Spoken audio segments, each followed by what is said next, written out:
জোকা ধর্ষণ কাণ্ডে নয়া মোড়, চাঞ্চল্যকর দাবি খোদ নির্যাতিতার বাবার। মেয়ের সাথে শারীরিক নির্যাতন হয়নি, নির্যাতিতা বাড়ি ফিরে জানিয়েছেন। দাবি জোকা কাণ্ডের নির্যাতিতার বাবার। জোকা আইআইএমে যে অভিযোগ করেছিলেন নির্যাতিতা তরুণী, সেখানে জানা গিয়েছিল এই কলেজেরই অর্থাৎ আইআইএমেরই এক ছাত্র পরমানন্দ জৈন, দ্বিতীয় বর্ষের পড়ুয়া। সেই পরমানন্দ জৈন তাকে বয়েজ হোস্টেলে নিয়ে গিয়ে তাকে পিৎজা এবং পানীয়, যাতে মাদক মেশানো ছিল সম্ভবত, সেটা খাইয়ে তাকে নির্যাতন করে, তাকে ধর্ষণ করে বলে অভিযোগ করেছিলেন তরুণী। এবং এবার চাঞ্চল্যকর দাবি করছেন খোদ নির্যাতিতা তরুণীর বাবা। তিনি বলছেন মেয়ের সাথে শারীরিক নির্যাতনই হয়নি। ঠিক কি বলছেন নির্যাতিতার বাবা, শুনে নেব। বলেছি, ও বললো না, আমার কেউ টর্চারও করেনি আর আমার সঙ্গে কেউ খারাপ ব্যবহার করে। আমি জানি না ওটা ঠিক। কি চাইছেন আপনারা? কি চাইছেন? আমরা কি জানি, আমার মেয়েকে ফিরে পেয়েছি। আমার মেয়ে নর্মাল। তার সঙ্গে যে অ্যারেস্ট হয়েছে তার সঙ্গে মেয়ে কি সম্পর্ক আপনি জানতে পারেন? কোনো সম্পর্ক নেই। বলছি ইনস্টাগ্রামে পরিচয়, না, পরিচয় মেয়েকে দেখেছিল। কোনো সম্পর্ক নেই ওর সঙ্গে। মেয়ের সঙ্গে এখনো পর্যন্ত পরিষ্কার ভাবে আপনি কথা বলতে? না, পরিষ্কার ভাবে কথাটা আমি বলতে পারিনি। ও এখন সারা রাত ঘুমায়নি, ঘুমাচ্ছে। কেমন ও উঠলে পরে আমি কথাবার্তা বলবো, পুরোপুরি কথাবার্তা। তারপরে পুরো বিষয় জানতে পারেন? হ্যাঁ। মেয়ে কি করতে গিয়েছিল কালকে? মেয়ে ও যেখানে স্টাডি করে সেখানে একটা কি কাগজ জমা দিতে গিয়েছিল। তারপরে ছেলের সঙ্গে কিভাবে পরিচয় হলো? আমি সেটা এখন বলতে পারছি না। সময় লাগবে? হ্যাঁ হ্যাঁ, সময় লাগবে।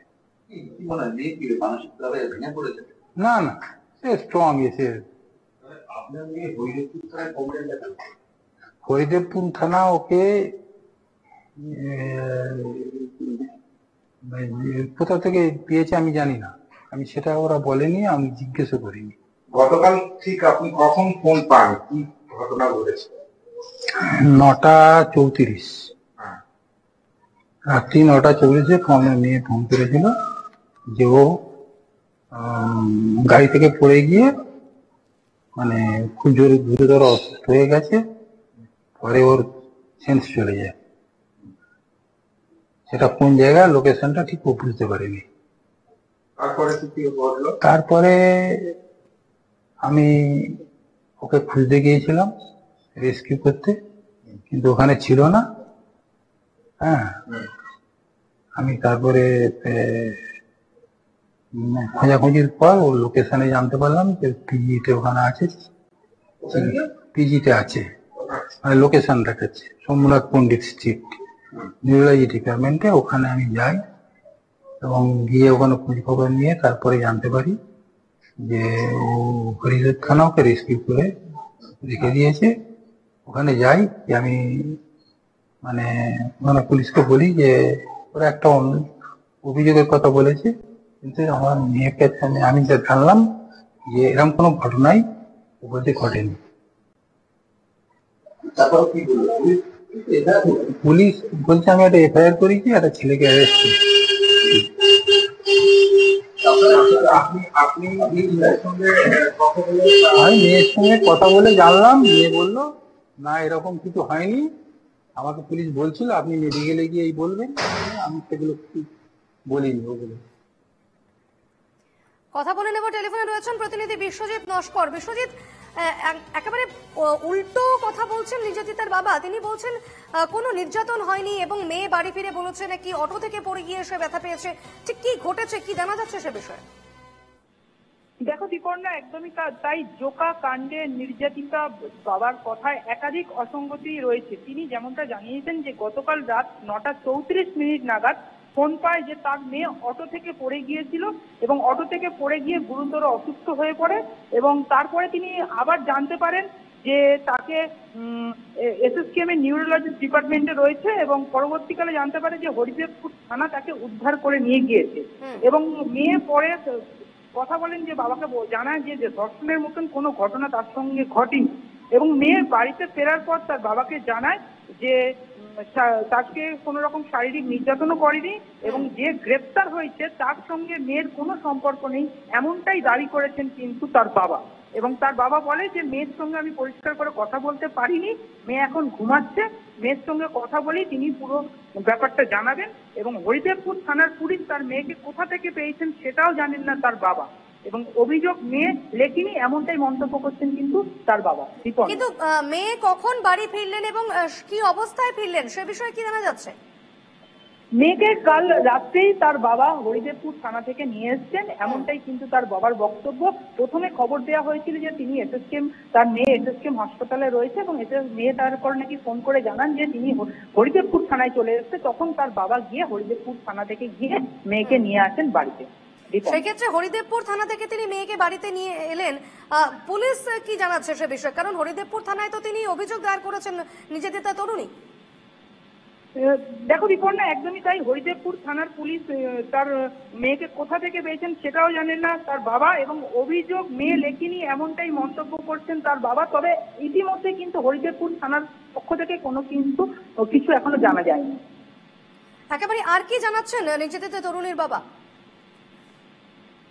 দেখো, নির্যাতিতা তরুণীর বাবা বলছে যে তার মেয়ে গতকাল 9:34 নাগাদ ফোন পায় যে তার মেয়ে অটো থেকে পড়ে গিয়েছিল এবং অটো থেকে পড়ে গিয়ে অসুস্থ হয়ে পড়েছিল এবং তারপরেই তাকে এসএসকেএম হাসপাতালে নিয়ে যাওয়া হয়। তার মেয়ের সঙ্গে আইআইএম ক্যাম্পাসে বা আইআইএম কলেজে কেন গিয়েছিলেন নির্যাতিতা তরুণী সে বিষয়ে কি বলছেন বাবা? তার বাবার বক্তব্য যে কোনো একটি ফর্মের জন্য কিন্তু কোনো একটি ফর্ম ফিল আপের জন্য তিনি গিয়েছিলেন, আইএমএম মানে যে ইনস্টিটিউট সেখানে কিন্তু যায়নি এমনটাই কিন্তু মন্তব্য করছেন নির্যাতিতার বাবা, এবং তার কথার মধ্যে কিন্তু একাধিক অসঙ্গতি রয়েছে। একদম, বেশ, এদিকে নজর রেখো। ধন্যবাদ বিশ্বজিৎ। জোকা ধর্ষণ কাণ্ডে রীতিমতো নয়া মোড়, কারণ নির্যাতিতার বাবা একেবারে উল্টো বয়ান দিচ্ছেন। তিনি বলছেন যে নির্যাতিতা তরুণীর তাকে কোনো নির্যাতন করা হয়নি, যে গ্রেফতার হয়েছে অভিযুক্ত অর্থাৎ পরমানন্দ জৈন, তার সঙ্গে নির্যাতিতার কোনো যোগাযোগই নেই, তাকে চেনেন না, এমনটাই কিন্তু জানাচ্ছেন তার বাবা, নির্যাতিতা তরুণীর বাবা। তিনি বলছেন যে তার মেয়ে একেবারে রাত 9টা নাগাদ অটো থেকে পড়ে গিয়ে তিনি ব্যথা পান এবং তারপর সেক্ষেত্রে তাকে হাসপাতালে নিয়ে যাওয়া হয়। পরবর্তীতে হরিদেবপুর থানাকে তাকে ডাকা হয়, পরে তিনি গিয়ে হরিদেবপুর থানা থেকে মেয়েকে নিয়ে ফেরেন। আমি বিউর সঙ্গে কথা বলে নেব। বিউ আমার সঙ্গে এই মুহূর্তে সরাসরি রয়েছে। বিউ, একাধিক চাঞ্চল্যকর তথ্য উঠে আসছে একের পর এক এই আইআইএম কলেজের এই ধর্ষণ কাণ্ড ঘিরে। আমরা বাবার দাবি শুনছিলাম নির্যাতিতা তরুণীর। তিনি বলছেন যে তার মেয়ের কোনো নির্যাতন হয়নি এবং এমনটাই জানিয়েছে মেয়ে। সেক্ষেত্রে তাহলে এই যে অভিযোগ দায়ের করা হয়েছে হরিদেবপুর থানায়, দুটোর মধ্যে তো কোথাও ফারাক রয়েছে অনেকটাই। একদমই, দেখো যেটা পুলিশ সূত্র খবর এবং সেই পুলিশ সূত্রের খবর এবং তরুণীর যে বয়ানের ভিত্তিতে যে অভিযোগ দায়ের হয়েছে এবং তারপরে ইতিমধ্যেই যে পরমানন্দ নামে যে দ্বিতীয় বর্ষের ছাত্র তাকে গ্রেপ্তারও করেছে পুলিশ। কিন্তু ইতিমধ্যে তার বাবার যে চাঞ্চল্যকর তথ্য, বাবা যে কথা বলছেন বা তিনি যেটা অভিযোগ করছেন যে এরকম কিছু হয়নি, তার মেয়ে তাকে কালকে ফোন করেননি বা করেছিলেন, তখন হচ্ছে তিনি অটো থেকে পড়ে গিয়েছেন এমনটাই বলছেন। ফলে এইরকম কোনো ঘটনাই হয়নি তার বাবা অভিযোগ করছে। এখানেই প্রশ্ন যে এইরকম কথা বলার কারণ কি কারণে এই যে নির্যাতিতা তার বাবা এই ধরনের কথা বলছেন। যদিও এখনো পর্যন্ত নির্যাতিতার বয়ান কোন রকম তার বক্তব্য এখনো সামনে আসেনি। যদিও পুলিশ সূত্রে খবর, পুলিশের কাছে যে অভিযোগ দায়ের হয়েছে সেই অভিযোগের ভিত্তিতেই ইতিমধ্যেই এই ব্যাঙ্গালোরের বাসিন্দা পরমানন্দ, সেই পরমানন্দকে গ্রেপ্তার করেছে পুলিশ। এই আইআইএম কলেজের দ্বিতীয় বর্ষের ছাত্র, আগামী 2026 সালে তার পাস আউট হওয়ার কথা। যেখানে যে এই যে কমপ্লেন, যে লেটার, যেটা অভিযোগ পড়েছে হরিদেবপুর থানায়, সেখানে দেখা গিয়েছে যে নির্যাতিতা তিনি অভিযোগ করছেন যে তাকে কোন রকম প্রথমে পানীয় খাওয়ানো হয়েছে এবং পানীয়র মধ্যে কিছু মেশানো হয়েছিল, তারপর তিনি অজ্ঞান হয়ে যান, তারপরে এই ঘটনা তার সঙ্গে ঘটে এমনটাই বলা হচ্ছে। এবং ইতিমধ্যেই পুলিশ সূত্রে খবর যে সমস্ত কিছু সংগ্রহ করেছে ঘটনাস্থল থেকে, এই সমস্ত কিছু। এখানেই প্রশ্ন, যেখানে নির্যাতিতা লিখছে তিনি যখন কাউন্সিলিং করার জন্য ভেতরে গিয়েছিলেন, তাকে এই যুবক নিয়ে গেছিলেন, এখানে প্রশ্ন তার বাবা কেন এই ধরনের কথা বলছে, বাবা আপাতত বলছেন তোমাকে অনেক ধন্যবাদ এখানে নানা রকম এবং অসঙ্গতি। সেক্ষেত্রে আমরা পরবর্তীতে আবারও এই বিষয়গুলো আরো আপডেট তোমার কাছ থেকে নেব। তুমি এই মুহূর্তে আমার সঙ্গে থাকো বিউ।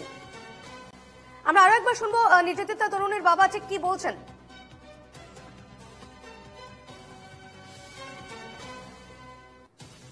ও বললো না, আমার কেউ টর্চারও করেনি আর আমার সঙ্গে কেউ খারাপ ব্যবহার কিছু করেনি। আমি আর জানি না ওটা ঠিক। আমরা কি জানি, আমার মেয়েকে ফিরে পেয়েছি, আমার মেয়ে নর্মাল। তার সঙ্গে যে অ্যারেস্ট হয়েছে তার সঙ্গে মেয়ের কি সম্পর্ক আপনি জানতে পেরেছেন? কোনো সম্পর্ক নেই। বলছি ইনস্টাগ্রামে পরিচয় না, পরিচয় মেয়েকে দেখেছিল। কোনো সম্পর্ক নেই ওর সঙ্গে। মেয়ের সঙ্গে এখনো পর্যন্ত পরিষ্কার ভাবে আপনি কথা বলতে না, পেরেছেন? পরিষ্কার ভাবে কথাটা আমি বলতে পারিনি। ও এখন সারা রাত ঘুমাচ্ছে। কেমন ও উঠলে পরে আমি কথাবার্তা বলবো, পুরোপুরি কথাবার্তা। তারপরে পুরো বিষয় জানতে পারেন। হ্যাঁ, মেয়ে কি করতে গিয়েছিল কালকে? মেয়ে ও যেখানে স্টাডি করে সেখানে একটা কি কাগজ জমা দিতে গিয়েছিল। তারপরে ওই ছেলের সঙ্গে কিভাবে পরিচয় হলো? তা আমি সেটা এখন বলতে পারছি না। সময় লাগবে আদৌ কথা বলতে? হ্যাঁ সময় লাগে। কি মনে হয় মেয়ে কি মানসিকভাবে ভেঙে পড়েছে? না না, সে স্ট্রং। এসে আপনার মেয়ে হরিদেবপুর থানায় কমপ্লেন দেখান। হরিদেবপুর থানা ওকে কোথা থেকে পেয়েছে আমি জানি না। আমি সেটা ওরা বলেনি, আমি জিজ্ঞেসও করিনি। গতকাল ঠিক আপনি কখন ফোন পান, কি ঘটনা ঘটেছে? 9:34 হ্যাঁ। রাত্রি 9:40 আমার মেয়ে ফোন করেছিল যে ও গাড়ি থেকে পড়ে গিয়ে মানে খুব জোরে গুরুতর অসুস্থ হয়ে গেছে, পরে ওর সেন্স চলে যায়। সেটা কোন জায়গায় লোকেশনটা ঠিক ও বুঝতে পারিনি। তারপরে কি ঘটলো? তারপরে আমি ওকে খুঁজতে গিয়েছিলাম রেস্কিউ করতে, কিন্তু ওখানে ছিল না। হ্যাঁ, আমি তারপরে খোঁজাখুঁজির পর ওর লোকেশনে জানতে পারলাম যে পিজিতে ওখানে আছে, পিজিতে আছে, মানে লোকেশন দেখাচ্ছে সোমনাথ পন্ডিত স্ট্রিট, নিউরোলজি ডিপার্টমেন্টে। ওখানে আমি যাই এবং গিয়ে ওখানে খোঁজ খবর নিয়ে তারপরে জানতে পারি যে ও হরিদেব খানা ওকে রেস্কিউ করে রেখে দিয়েছে। ওখানে যাই যে আমি মানে ওখানে পুলিশকে বলি যে ওরা একটা অভিযোগের কথা বলেছে, কিন্তু আমার মেয়ের কাছে আমি যা জানলাম যে এরকম কোনো ঘটনাই ও বলছে ঘটেনি। তারপর কি বললো পুলিশ বলছে আমি একটা এফআইআর করেছি, একটা ছেলেকে অ্যারেস্ট করেছি। আপনি মেয়ের সঙ্গে কথা বলে আমি মেয়ের সঙ্গে কথা বলে জানলাম, মেয়ে বললো না এরকম কিছু হয়নি, আমাকে পুলিশ বলছিল আপনি মেডিকেলে গিয়ে এই বলবেন, আমি সেগুলো কিছু বলিনি ও বলে। আমি আবারও ফিরবো, বিউ রয়েছেন আমার সঙ্গে এই মুহূর্তে আইআইএম একেবারে ক্যাম্পাস চত্বর থেকেই। বিউ, এই যে বাবার বক্তব্য আমরা শুনছিলাম, তিনি তো গোটা বিষয়টি অস্বীকার করছেন। তিনি বলছেন যে পরমানন্দ জৈন, যে ছেলেটিকে অভিযুক্ত হিসেবে গ্রেফতার করা হয়েছে, তার সঙ্গে মেয়ের কোনো সম্পর্কই নেই এবং কি করে হরিদেবপুর থানায় মেয়ে গেল সে বিষয়েও তিনি জানেন না। তিনি অন্য একটি কাজে গিয়েছিলেন, কিন্তু যদি তিনি অন্য একটি কাজে গিয়ে থাকেন তাহলে সেই আইআইএম ক্যাম্পাসে বয়েজ হোস্টেলে কি করে গেলেন নির্যাতিতা তরুণী? এবং এই যে পরমানন্দ জৈন তাকে অফার করেছিল, পিৎজা খেয়েছেন তিনি পানীয় খেয়েছেন, সেই একজন অজ্ঞাত পরিচয় বা একজন অপরিচিতের সঙ্গে বসে কি এত কিছু খাওয়া সম্ভব? একদম, দেখো তার বাবার যে বক্তব্য, সেই বাবার বক্তব্য থেকে একটা অসঙ্গতি থেকেই যাচ্ছে। কেননা তার বাবা বলছে কালকে মেয়ে 9:35 নাগাদ ফোন করে, কিন্তু সেই ফোনে বলা হয়েছিল সে অটো থেকে পড়ে গিয়েছে, হরিদেবপুর থানা পুলিশ তাকে উদ্ধার করে। কিন্তু যে এই যে পুলিশ সূত্রের খবর বা নির্যাতিতা যে অভিযোগ করেছে, সেখান থেকে যদি দেখা যায় যে তিনি বলছেন তিনি প্রথমে ঠাকুরপুকুর থানায় যায়, সেখানে অভিযোগ না নেওয়ায় হরিদেবপুর থানায় যায়। এখানেই প্রশ্ন। এবং যেটা তুমি বললেই যে তার সঙ্গে পিৎজা খেয়েছে, পানীয় খেয়েছে, যদি পরিচয় না থাকতো তাহলে পিৎজা এবং পানীয় কি করে খেতে, এবং যেটা তিনি বয়ানে অর্থাৎ যে অভিযোগ তিনি যে কমপ্লেন কপি সেখানে লিখেছেন যে তিনি যেখানে গিয়েছিলেন অর্থাৎ তিনি কাউন্সিলিং করানোর জন্যই তার গিয়েছিলেন, তার ক্লায়েন্ট হয় এই পরমানন্দ। এখানেই নানা রকম যে তাহলে কি এই যে কমপ্লেনটা লেখা হলো তাহলে কে লিখলো এই কমপ্লেনটা, কি কারণে লেখা হলো, কি উদ্দেশ্যে লেখা হলো, নানা রকম প্রশ্ন। তাহলে কি বাবা যে কথাটা বক্তব্য বলছেন তিনি কি কারণে এই বক্তব্য বলছেন, বা এখন সেই নির্যাতিতা তিনিই বা কোথায়, নানা রকম প্রশ্ন ঘুরছে। একেবারে এই ঘটনার পুঙ্খানুপুঙ্খ আমরা আপডেট আপনাদের সামনে তুলে ধরবো। আপাতত ধন্যবাদ বিউ, পরবর্তীতে আবারও আসবো।